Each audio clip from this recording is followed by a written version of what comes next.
দায় কার? মুর্শিদাবাদ হিংসায় তিন জনের প্রাণ চলে গেল, শয়ে শয়ে মানুষ ঘরছাড়া, সর্বস্ব লুট হয়ে গেছে তাদের। এই মানুষগুলো যে আজকে সর্বশান্ত হয়ে পথে বসে রয়েছেন, এই পরিণতির জন্য দায় কার? আজ নেতাজি ইন্ডোরে একাধারে বিজেপি, কংগ্রেস এবং অমিত শাহকে এই নিয়ে আক্রমণ শানিয়েছেন রাজ্যের মুখ্যমন্ত্রী। শান্তির আবেদন রাখলেও পুলিশের বিরুদ্ধে ব্যর্থতার যে দীর্ঘ অভিযোগ, তা নিয়ে অবশ্য কোনো মন্তব্য করলেন না রাজ্যের পুলিশ মন্ত্রী। আর অন্যদিকে এই মুর্শিদাবাদ হিংসার প্রসঙ্গ উঠে এলো খোদ দেশের প্রধান বিচারপতির মুখে। আমি এ নিয়েও বিস্তারিতভাবে আসবো, তবে শুরুতে একবার ভবানী ভবনের ছবিটা আপনাদের সামনে রাখবো। তার কারণ প্রায় 40 মিনিট হয়ে গেল, এখনো পর্যন্ত সুকান্ত মজুমদাররা বসে রয়েছেন মুর্শিদাবাদের ঘরছাড়াদের সঙ্গে নিয়ে। স্পষ্ট দাবি যে যতক্ষণ না পর্যন্ত রাজ্য পুলিশের ডিজি আসবেন, তাদের সঙ্গে কথা বলবেন, এখান থেকে তারা উঠবেন না। আমি আমাদের প্রতিনিধি অনির্বাণ বিশ্বাসের সঙ্গে আরো আপডেট নেওয়ার জন্য সরাসরি কথা বলবো, কিন্তু শুরুতে আজকে আলোচনার বিষয় ওয়াকফ বিরোধিতায় বেলাগাম হিংসা, বিচলিত খোদ দেশের প্রধান বিচারপতি। তিনি বলছেন, যখন এই মামলা দেশের সুপ্রিম কোর্টে রয়েছে, এই ধরনের হিংসার ঘটনা কেন ঘটছে? মুর্শিদাবাদের প্রসঙ্গ উল্লেখ করেছেন। মুর্শিদাবাদের ঘরছাড়াদের নিয়ে ভবানী ভবনে রাজ্য বিজেপি 40 মিনিটেরও বেশি সময় এখনো পর্যন্ত তারা রয়েছেন।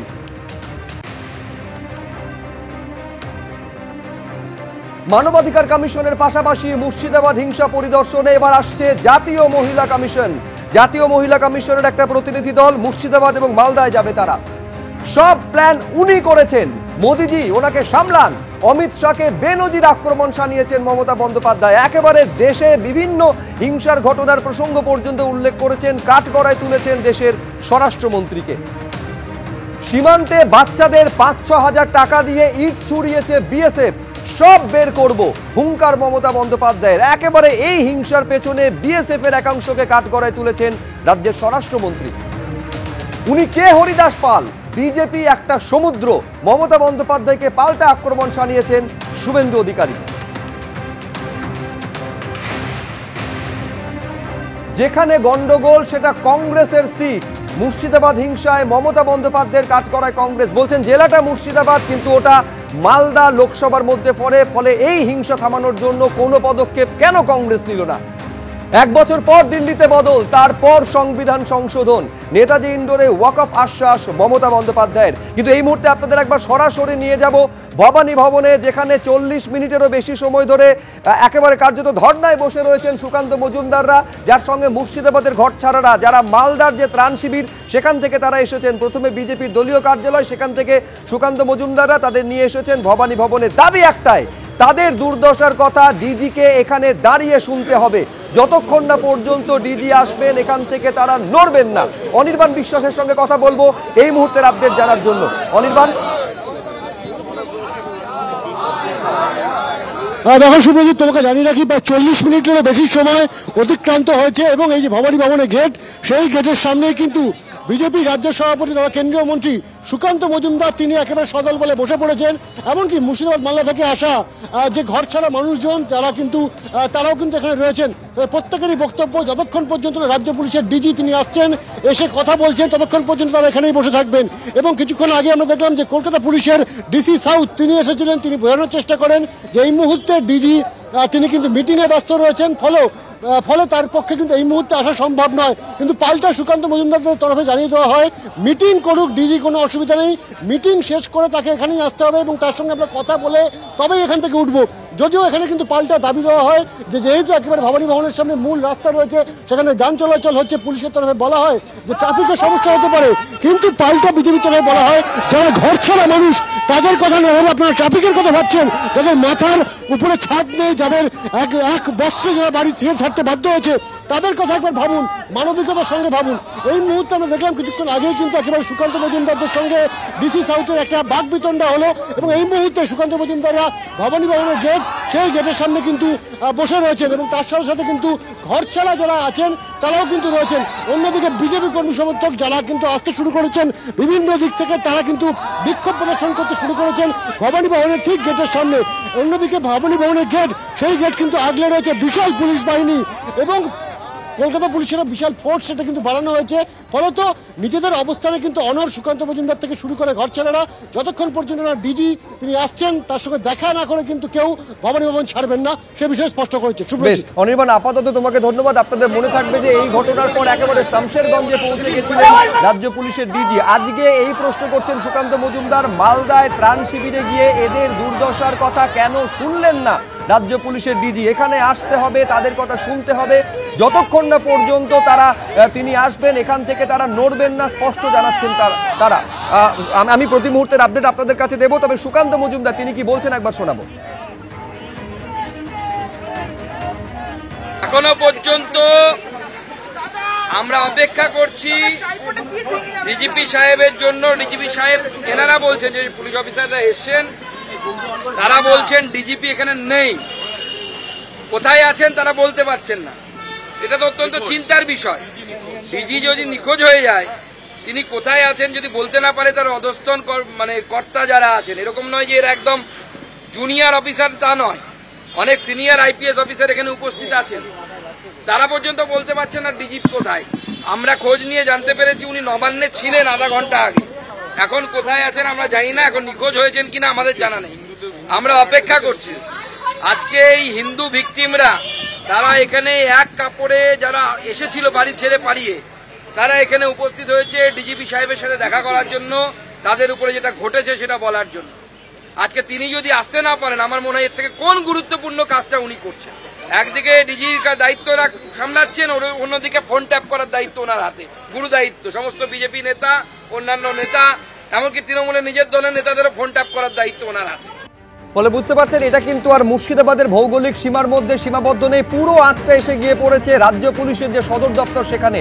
এইটা যখন এই ছবি দেখা যাচ্ছে, এই মুর্শিদাবাদ হিংসা তার আঁচ গিয়ে পৌঁছলো একদম সর্বোচ্চ আদালতে। খোদ দেশের প্রধান বিচারপতির মুখে মুর্শিদাবাদ হিংসার প্রসঙ্গ। আপনারা জানেন যে ওয়াকফের আইনের বিরোধিতায় যে ৭২টি মামলা, সেই মামলার আজকে একত্রে শুনানি হচ্ছে। আমি এইটা সৌভিকের কাছ থেকে জানতে চাইবো যে কোন প্রেক্ষিতে স্বয়ং দেশের প্রধান বিচারপতির মুখে মুর্শিদাবাদ হিংসার প্রসঙ্গ এলো?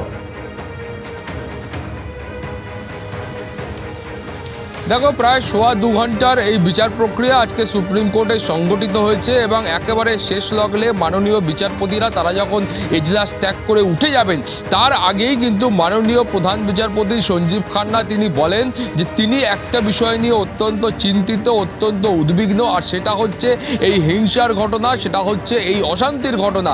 এবং তিনি স্পষ্টত বলছেন যে যেখানে এই মামলা সুপ্রিম কোর্টের কাছে বিচারাধীন রয়েছে, সুপ্রিম কোর্টের তরফ থেকে চূড়ান্ত পর্যায়ে নির্দেশ দেওয়া হবে, সেই সময় কিন্তু এই ধরনের ঘটনা ঘটা সেটা কাঙ্ক্ষিত নয়, সেটা কাম্য নয়, এবং এই ধরনের ঘটনা ঘটা একেবারেই উচিত নয়।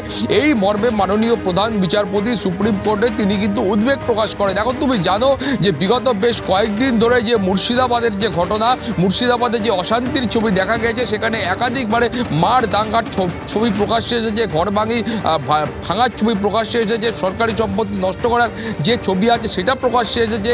সেই প্রেক্ষিতে মাননীয় প্রধান বিচারপতির আজকের যে পর্যবেক্ষণ বা আজকের যে মন্তব্য, সেটা কিন্তু অত্যন্ত গুরুত্বপূর্ণ। এবং আগামীকাল দুপুর 2টোর সময় আবার যখন শুনানি শুরু হবে, সেই সময় এই ওয়াকফ বিলকে কেন্দ্র করে যে ৭২টি মামলা হয়েছে, সেই মামলার প্রেক্ষিতে অন্তর্বর্তী পর্যায়ে যে নির্দেশ রয়েছে সেটা সুপ্রিম কোর্টের তরফ থেকে দেওয়া হবে। বেশ, কাল দুপুর 2টো যখন আবার সর্বোচ্চ আদালত এই মামলা শুনবে, সেখানে কি বলেন।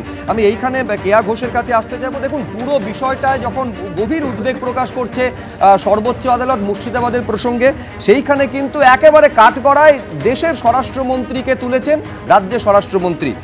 মুখ্যমন্ত্রী মমতা বন্দ্যোপাধ্যায় বলছেন যে কালিদাসের মতো নিজের ডালে বসে, যে ডালে বসে আছেন সেই ডালটাই স্বরাষ্ট্রমন্ত্রী কাটছেন, পুরো প্ল্যানটা করেছেন দেশের স্বরাষ্ট্রমন্ত্রী। শুধু তাই নয় কেয়াদি, এই কথা তিনি বলছেন মুখ্যমন্ত্রী মমতা বন্দ্যোপাধ্যায়, সবচেয়ে বেশি দেশের ক্ষতি করেছেন আপনি। নরেন্দ্র মোদীকে অনুরোধ করব দয়া করে কন্ট্রোল করুন। একবার শোনাবো কি বলেছেন একেবারে কাঠগড়ায় তুলে দেশের স্বরাষ্ট্রমন্ত্রী। দেখুন,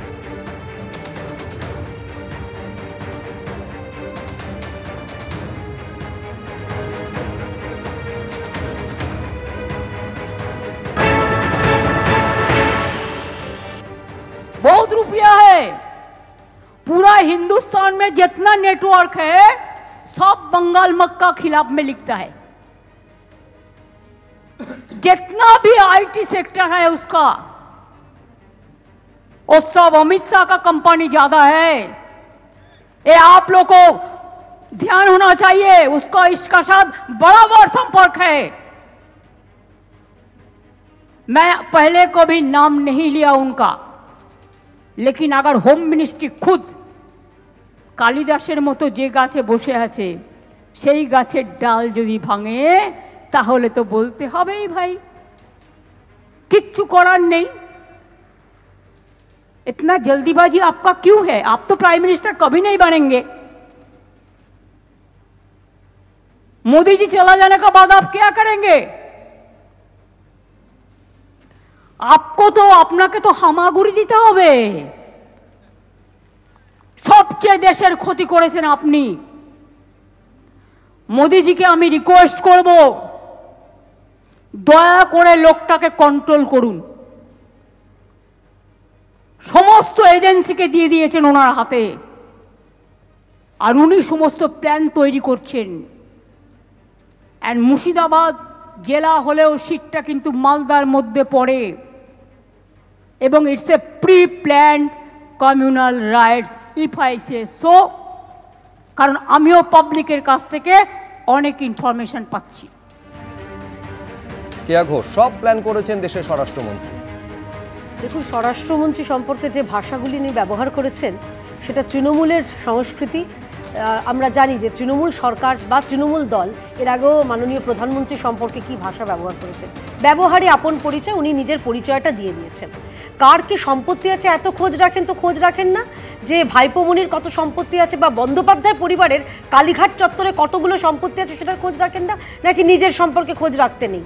আচ্ছা, আজকে উনি বলছেন আমি এত নির্লজ্জ, মানে মমতা বন্দ্যোপাধ্যায় মুখ্যমন্ত্রী চেয়ারটাকে সম্মান করেও আমি ব্যক্তি মমতা বন্দ্যোপাধ্যায়কে বলছি নির্লজ্জ এবং মিথ্যেবাদী। এই এতগুলো ঘটনা সংঘটিত হয়েছে, উনি বলছেন বিএসএফ এর দোষ, কখনো বলছেন স্বরাষ্ট্রমন্ত্রীর দোষ, কখনো বলছেন দিল্লির সরকারের দোষ। নিজেদের কোনো দোষ নেই। এই রাজ্যের আইন শৃঙ্খলা ভেঙে পড়েছে, এই রাজ্যের পুলিশ এই আমি 20 সেকেন্ড নেব। এই রাজ্যের আইন শৃঙ্খলা ভেঙে পড়েছে, পুলিশ নিষ্ক্রিয় দেখেছি, পুলিশকে দোকানে লুকোতে দেখেছি, উনি বলছেন দোষ। শেষ কথা, জেলা আমি বলছি বিএসএফ ডেকেছিল সুপ্রজিৎটা এই জায়গাতে দেশের স্বরাষ্ট্র দেশের প্রধান বিচারপতি পর্যন্ত মনিদা তিনি বলছেন আমি বিচলিত। এই জায়গায় হিংসার ঘটনা যাচ্ছে। শুরুটা যেমন ভাবে বললো খুব সুন্দর লাগছিল, যে সত্যি সত্যি ভাষার যে জ্ঞান বললো, কিন্তু তার পরবর্তীকালে নিজেই যেরকম ভাষা বললো, আরে যে মিথ্যাবাদী তাকে মিথ্যাবাদী বলতে না, কি বলবো? আমি কাউকে চোর বলার অধিকার তখন আমাকে চোর বলে কেউ দাগিয়ে দেবে না। কথাই বলবো, এত মিথ্যা কথা বলছেন, উনি বলছেন দোষ নেই। মনিদা আমার প্রশ্ন হচ্ছে যেটা প্লিজ আমি কেয়া ঘোষকে থামালাম। আমি বলছি মনিদা, যে ঘটনা দেশের প্রধান বিচারপতিকে বিচলিত করে সেখানে কারুর দায় নেই, সরকার প্রশাসনের দায় নেই। যে ঘটনা ঘটেছে তাতে দেশের প্রধানমন্ত্রী কেন আপনি আমি আমাদের সবাইকে বিচলিত করছে। যেরকম একটা ঘটনা ঘটেছে, বিচলিত তো করেছে যখন এই নির্যাতিতা অভয়া কাণ্ড আমরা দেখেছিলাম, মানে সুমোটো যে কেসটা নিয়েছিলেন দেশের প্রধান বিচারপতি, তখনও তো আমরা বিচলিতই হয়েছিলাম। তারপরে তো সেই দায়টা কে নিচ্ছে? যাবতীয় দায় হচ্ছে বিজেপি আর কংগ্রেসের। আমি বিচলিত হচ্ছেন না, হিন্দু হোমল্যান্ডে হিন্দু মেয়েরা তাদেরকে ঘর ছাড়া হচ্ছে। আজকে এই অবস্থা করেছে, আমি কিন্তু পুরো শোটা চ্যালেঞ্জ করছি। না না প্লিজ বলুন কে প্লিজ বলতে দিন, বলতে দিন। 7 দিনের বাচ্চাটা আপনাদের বিচলিত করছে না, যে কে তার কোনো দোষ নেই, সুব্রজিৎ একটা ট্যাকটিক যখন দেখবে কোনো একটা ইস্যু নিয়ে মণিশঙ্কর চট্টোপাধ্যায় বলছেন এটা একটা ট্যাকটিক্স। এইটা পাল্টা প্রশ্ন বিভিন্ন মহল থেকে তোলা হচ্ছে যে একেবারে পুরো তীরটা কেন্দ্রীয় স্বরাষ্ট্রমন্ত্রীর দিকে ঘুরিয়ে দেওয়া, এটাও কোনো একটা ট্যাকটিক্স নয় তো, এটাও কোনো একটা কৌশল নয় তো। আমি সৈকত গিরির কাছে আসবো। সৈকত, একেবারে মুর্শিদাবাদের হিংসায় পুলিশের ভূমিকা নিয়ে প্রথম দিন থেকে ভুরি ভুরি অভিযোগ, কার্যত পুলিশ হাত গুটিয়ে বসে থেকেছে বলে অভিযোগ সামনে এসেছে। আজকে নেতাজি ইন্ডোরে সেই পুলিশের ভূমিকা নিয়ে একটা বর্ণ পর্যন্ত মুখ্যমন্ত্রী বললেন না। আসলে মমতা বন্দ্যোপাধ্যায় অনেকদিন আগে সুব্রতা বলেছিলেন যে চাকরি চুরি দুর্নীতির পরে তার নাকি plan A B C ready রয়েছে। আমরা আশঙ্কা প্রকাশ করছি আসলে মুখ্যমন্ত্রী এই চাকরি দুর্নীতি থেকে চোখ ঘোরানোর জন্য সিদ্দিকুল্লাহদের ওই ধুলিয়ান পৌরসভার চেয়ারম্যান ইনজামুল হকদের মার্কেটে নামিয়ে, এটাই কি প্ল্যান সি? দাঙ্গার রাজনীতি করা। আসলে পুলিশকে ইনস্ট্রাকশন দেওয়া ছিল, যে পুলিশ ভাঙড়ে ওয়াকফ বিরোধী আন্দোলনে একদম মানে সশস্ত্র নয়, একদম মানে শান্তিপূর্ণ প্রতিবাদ মিছিলে যারা জমায়েতে আসছিল তাদেরকে লাঠিপেটা করে, যে পুলিশ একজন অধ্যাপককে কার্টুন আকার অপরাধে এক রাত্রি জেল কাটায়, সেই পুলিশ ধুলিয়ানে শাটার তোলে লুকিয়ে যায়। অথচ তুমি খেয়াল করো সৈকত, এই একেবারে 2রা জানুয়ারি যখন দুলাল সরকার খুন হলেন, একেবারে নবান্নে বৈঠক থেকে এইটা মুখ্যমন্ত্রী বলেছেন, এসপির অপদার্থতার জন্য আমার এক পুরনো সহকর্মীকে হারালাম। সেই পুলিশ নিয়ে আজকে একটা বর্ণ নেই, একটা বাক্য নেই, একদম একটা বর্ণ নেই। এমনকি মমতা বন্দ্যোপাধ্যায় এই সময় প্রেস কনফারেন্স করে জগন্নাথ মন্দিরের, এটা কি রাজ্যে মন্দির মসজিদ উদ্বোধনের সময় মুখ্যমন্ত্রী এখানে ইমাম মুয়াজ্জিনদের সঙ্গে মিটিং করছেন, সেখানে কি মিটিং করলেন? সেখানে তৃণমূলের রাজনৈতিক দলের প্রচার করলেন। এটা ভয়ঙ্কর সুব্রতা। রাজ্যের মুখ্যমন্ত্রী এইরকম একটা সাম্প্রদায়িক বিভেদের পরিস্থিতির মাঝখানে দাঁড়িয়ে রাজ্যের প্রশাসনিক প্রধানমন্ত্রী প্রকাশ্যে কোনো ধর্মীয় মঞ্চকে রাজনৈতিক মঞ্চে মুসলিম হিন্দু বলছে, তোমরা চাওটা কি? তাহলে তার পরিণতি খুব ভয়ঙ্কর। আমি বলছি এই রাজ্যে মমতা বন্দ্যোপাধ্যায়কে এই দায় নিতে হবে। গোটা দেশে ওয়াকফ বিরোধী আন্দোলনে কোথাও এরকম দাঙ্গার পরিস্থিতি হয়নি। এই রাজ্যে মমতা বন্দ্যোপাধ্যায় চেয়েছেন, তাই দাঙ্গার রাজনীতি হয়েছে। উনি বলেছেন কংগ্রেসের এমপি, বহরমপুরে তো তৃণমূলের এমপি, কোথায় তৃণমূলের দুই এমপি?